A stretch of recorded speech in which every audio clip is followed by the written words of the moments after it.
अग्नि का प्रश्न है, 5 प्रश्न है और 5 ही प्रश्न बड़े खतरनाक हैं। आपने बोला था कि मृत्यु के बाद आत्मा को यातना देह में ट्रांसफर कर दिया जाता है। इस कथा में तो नहीं बोला, कहीं और बोला था। फिर उसको उसके बुरे कर्मों की सजा देते हैं दंडपाणी भगवान। ये नासिक में जब 1 महीने की कथा हुई थी, वहां हमने कहा था। कथा तो भैया हम सत्य बताएं, 7 दिन में तो पूर्णता करना असंभव है। हम तो प्रतीक्षा कर रहे हैं फिर से कब हमारी 1 महीना की कथा हो, 1 महीने का सत्र हो, इतना आनंद आता है। और नासिक में जो सत्र हुआ, श्रीदत्त धाम नासिक में गोदावरी जी के तट पर, उसका तो मैं कभी जीवन भर अनुभव बता ही नहीं सकता। अद्भुत था। वहां महाराज जी ने अनुष्ठान में भी हमको बैठा रखा था। तो नियम था हमारा, सुबह ब्रह्म मुहूर्त में गोदावरी जी का स्नान, फिर सूर्य उदय से सूर्यास्त तक मौन, सूर्य उदय से सूर्यास्त तक मौन रहना, और 30 दिन तक जितने दिन कथा चले किसी का स्पर्श नहीं करना। ये स्पर्श और कथा के पहले और कथा के बाद का जो मौन है, ये महाराज जी ने ही हमको आज्ञा दी, दत्त धाम वाले महाराज जी ने। तब से हम मना करते हैं कि आप हमें प्रणाम छू के नहीं करो, दूर से कर लो। कम से कम कथा में हम अप्रश्न रहें, बाकी समय तो ऊधम ही मचाते हैं हम। और कथा के प्रारंभ में और कथा के विश्राम में मौन रहते हैं, 1 घंटा 1.5 घंटा। तो उस कथा का अनुभव हमें वैसे बोलना तो नहीं चाहिए मंच से, क्योंकि रस बांटवे से रस घटता है। पर आप सबका दृढ़ विश्वास हो अनुष्ठानों के प्रति, नियमों के प्रति, इसलिए कह रहे हैं। हमारे पूज्य नाना जी 2015 में जब पहली बार हमने कथा की, बस वही श्रवण की उन्होंने, उसके बाद उनका भगवत धाम गमन हो गया। जबकि उन्हीं की कृपा से हम बैठे व्यास मंच पे। हमने अपने नाना जी का अनुभव किया उन 1 महीने में कि नाना जी वहीं विराज रहे हैं क्या, ऐसा उनका दर्शन हुआ। पूज्य पिताजी महाराज के गुरुदेव श्री रामानुज प्रपन्नाचार्य गुरु जी, जिनका मुझे स्मरण नहीं, 6 महीने की अवस्था थी मेरी जब उनका भगवत धाम गमन हुआ। गुरुदेव का अनुभव हुआ वहां पर। जब प्रातः काल स्नान के बाद हम गायत्री जप में बैठते थे, पूरे कक्ष में अंधेरा, केवल एक दिया गायत्री मैया के सामने जला के गीले वस्त्रों में और पाटे पर बैठ करके जब जप करते थे, उस समय अनुभव होता था कई देव ब्रह्मनिष्ठ वैष्णवों का। उस समय रोंगटे खड़े होते थे, तो ऐसा लगता था कुछ हुआ। और जब थोड़ा तन हिला के देखते तो अंतरंग आत्मा में, अंतरंग भाव में वैष्णव दर्शन होते। नाना जी का हुआ, गुरुदेव का हुआ। गुरुदेव का तो हमें स्मरण भी नहीं, वो बोलते कैसे थे, चलते कैसे थे, हिलते डुलते कैसे थे। 6 महीने का था मैं, बस उनका चलते फिरते दर्शन हुआ। ये अनुष्ठान का बल, ब्रह्मचर्य का बल, नाम जप का बल, मौन का बल, स्पर्श का बल, वहां अनुभव हुआ। तो वहां हमने ये प्रसंग सुनाया था, जो ये प्रश्न किया है कि दंडपाणी भगवान उनको दंड देते हैं। तो यहाँ पर भी तो कष्ट शरीर को दिया जा रहा है। जब आत्मा पृथ्वी पर कष्ट नहीं भोगती तो फिर उसको नरक में कैसे पीड़ा कष्ट हो सकती। अब देखो, इसको थोड़ा सा समझिएगा। जिनका ये प्रश्न है उनका ये कहना है आत्मा को कभी पीड़ा नहीं होती। बहुत सावधानी से सुनिएगा सब लोग। भगवान स्वयं गीता में कहते हैं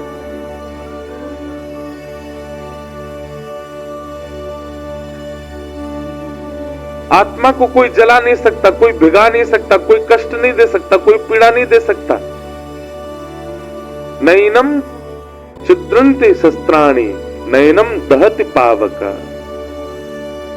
वो आत्मा है, उसको कोई शस्त्र काट नहीं सकता, वो अग्नि में जलती नहीं।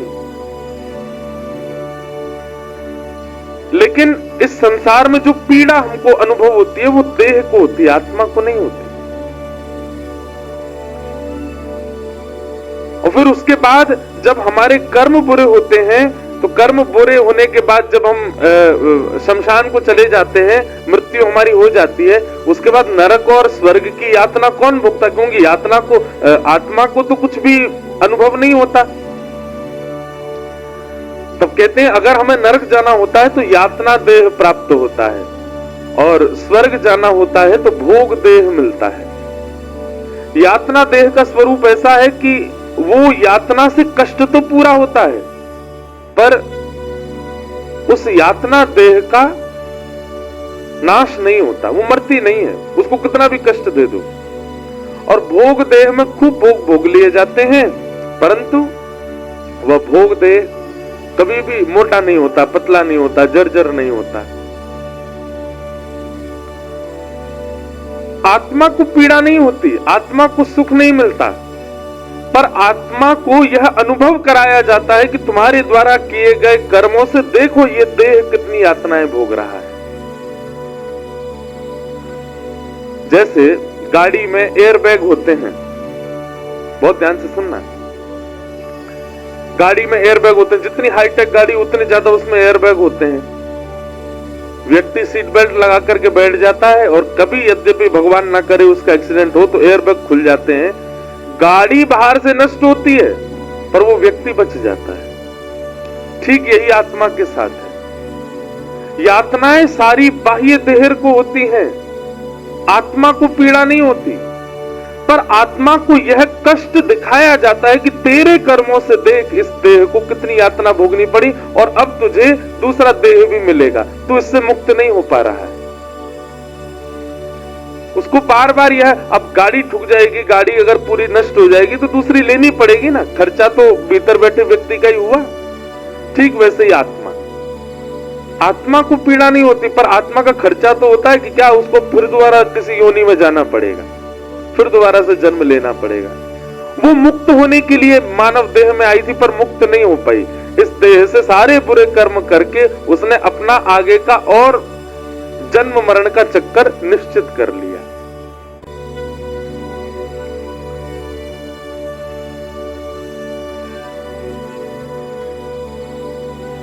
तो आत्मा को कष्ट नहीं होता, आत्मा को सुख नहीं मिलता, आत्मा को पीड़ा नहीं होती, पर आत्मा का एक शोक बना रहता है कि वो मुक्त होने आई थी इस संसार में, पर मुक्त नहीं हो पाई।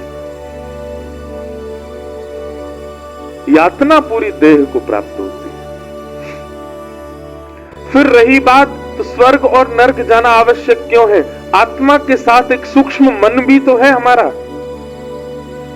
उस मन को उसके किए का दंड भोगने के लिए स्वर्ग भेजा जाता है, नरक भेजा जाता है, आदि आदि क्रियाएं होती। बहुत गंभीर प्रसंग है ये। फिर आपका दूसरा प्रश्न है कि जब सुखदेव जी ने पहले ही महादेव से द्वारा कथा सुन ली थी, तो फिर निर्गुण भगवान की उपासना क्यों कर रहे थे? नियम से नहीं सुनी। महादेव त्रिशूल लेकर के क्यों भागे सुखदेव जी के पीछे? क्योंकि व्यास मंच के पीछे बैठ के सुन रहे थे। भागवत के जो नियम होते हैं, जो भागवत का स्वरूप होता है, उस स्वरूप से सुखदेव जी ने कथा का श्रवण नहीं किया। यदि उस स्वरूप से कथा का श्रवण करते तो उनको निर्गुण उपासना की आवश्यकता नहीं होती। फिर परीक्षित के उद्धार के लिए ठाकुर जी किसी और को बानक बनाते, क्योंकि उन्होंने नियम से कथा का श्रवण नहीं किया। जो नियम होना चाहिए, जो भाव होना चाहिए, उस भाव से वे कथा श्रवण नहीं कर पाए। और दूसरी बात, व्यास ही नाराज हो गए कथा सुना के श्रोता से, उस श्रोता का कल्याण कैसे हो? एक बात बहुत ध्यान से सुनिएगा, प्रयच्छति गुरु प्रीतो वैकुंठम योग दुर्लभम। कल्याण में व्यवस्था जितनी सहायक होती है, उससे भी कई गुना ज्यादा सहायक होता है गुरु की प्रसन्नता। आपने व्यवस्थाएं तो बहुत कर ली, पर गुरु प्रसन्न नहीं है तो आपका वह यज्ञ सफल नहीं हो सकता। आचार्य प्रसन्न नहीं है तो यज्ञ सफल नहीं हो सकता। और हम बहुत सावधानी से इस बात को कहते हैं, विवाह में ब्राह्मण प्रसन्न होकर के नहीं जाता, इसलिए विवाह भी सफल नहीं होते। लोग इस बात को भूल जाते हैं कि गुरु प्रसन्नता, ब्राह्मण प्रसन्नता, विप्र प्रसन्नता, संत प्रसन्नता, वैष्णव प्रसन्नता ये बहुत आवश्यक है। अब लोग बाग कई कथा कराते हैं हमसे, आजकल हमको लोग बोलते हैं महाराज जी हमारे यहाँ प्राइवेट कथा कर दो, बस हम ही सुनेंगे, हमारे परिवार वाले। हम कहते हैं इसका कोई लाभ नहीं मिलेगा आपको। क्यों? कथा कभी स्वार्थी होकर के नहीं सुनी जा सकती। समहिता, भागवत जी को समहिता नाम कहा, सम्यक हितम यासा समहिता, सबका हित करे, सबके लिए जो है वो समहिता है।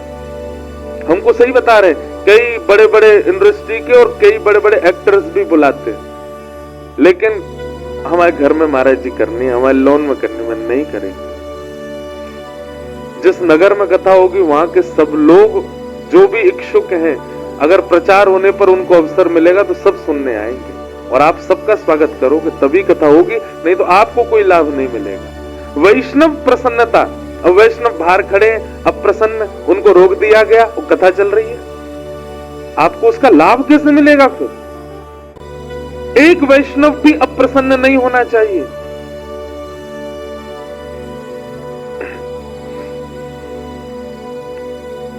नहीं तो आपका कितना भी व्यवस्थित क्रम क्यों ना हो, उसका लाभ मिल ही नहीं सकता आपको।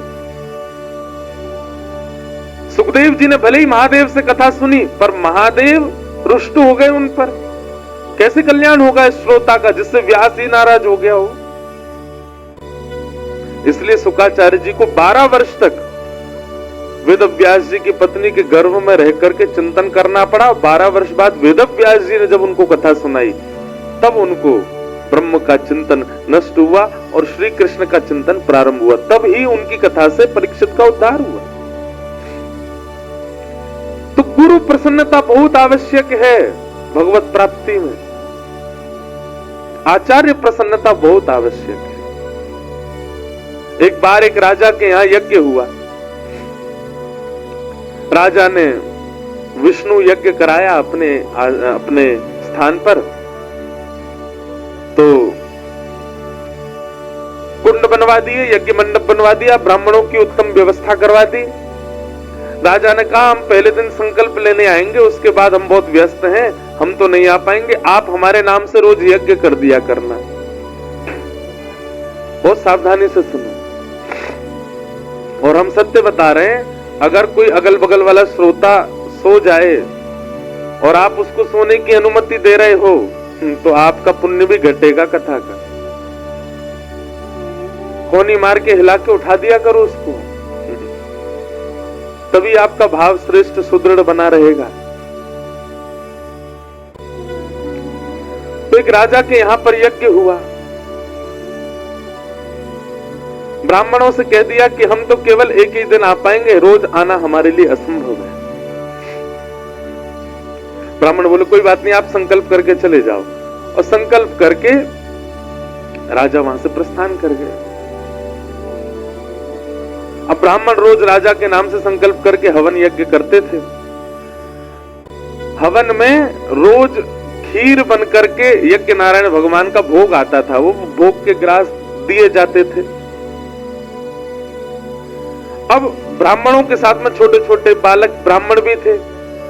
एक दिन खीर देख के एक बालक ब्राह्मण का मन किया, बोले रोज यज्ञ नारायण को पधरानी पड़ती है, आज हम ही खा जाएं इसको। कौन देख रहा है, राजा आता तो है नहीं यहाँ पे। छोटे बालकों ने उस खीर को पा लिया। अब जैसे ही वो खीर पाई महाराज, तो जितने बड़े बड़े ब्राह्मण अन्य थे सब लोग नाराज हो गए, तुमने यज्ञ नारायण के लिए आई खीर खा ली। बोले अब क्या करें, अब तो गलती हो गई। तो बड़े बड़े भी बोले एक काम करो, अब झूठी तो हो ही गई है, लाओ हमको भी दे दो। वो यज्ञ नारायण की सारी खीर सारे ब्राह्मण खा गए। आज यज्ञ नारायण में खीर भोग पधराया ही नहीं।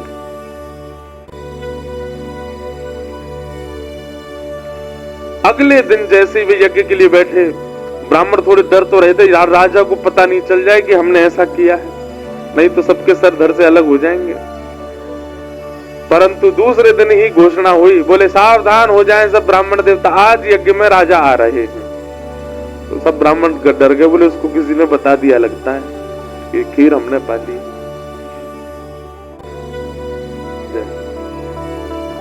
कृपा हुई, आज कथा के विश्राम में भगवत धाम वाले पूज्य महाराज जी आए और अभी अभी नैमिषारण्य तीर्थ से वहां के हनुमानगढ़ी के पूज्य महंत श्री बजरंग दास जी महाराज पधारे हैं। बहुत बहुत वंदन है। नैमिषारण्य में श्री हनुमानगढ़ी बड़ा सिद्ध स्थान है। जैसा हनुमान जी का आकार स्वरूप होगा वैसे ही हनुमान जी वहां विराज रहे हैं, खूब विशाल। दर्शन करने का सौभाग्य मिला था, छोटा था मैं तब। महाराज जी की इच्छा है, आज्ञा हुई है, एक कथा हनुमान जी को नैमिषारण्य में सुनानी है, तो 2026 में महाराज जी के वहां नैमिषारण्य में श्री हनुमान जी महाराज को कथा सुनाने के लिए जाएंगे।